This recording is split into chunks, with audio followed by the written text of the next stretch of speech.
امریکی صدر ٹرمپ نے کہا ہے کہ ایران کے ساتھ معاملات خوش اسلوبی کے ساتھ آگے بڑھ رہے ہیں، جبکہ ایرانی وفد سے اچھی ملاقاتیں بھی ہوئی ہیں۔ واشنگٹن میں صحافیوں سے گفتگو کرتے ہوئے صدر ٹرمپ نے کہا، ایران کے ساتھ بات چیت کا واحد مقصد اسے ایٹمی ہتھیاروں کے حصول سے روکنا ہے۔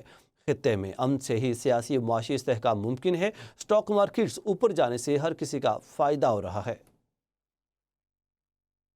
Things are going. The denuclearization of Iran is moving along well.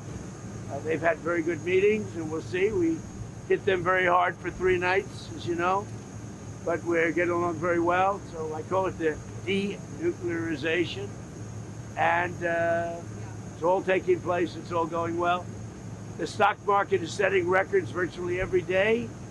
The oil price is way down. We're down at 68. I see it hit 68 today. That's lower than when I started the,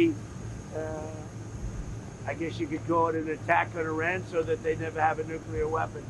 So the oil price is now lower. The retail prices, the gasoline is coming down rapidly.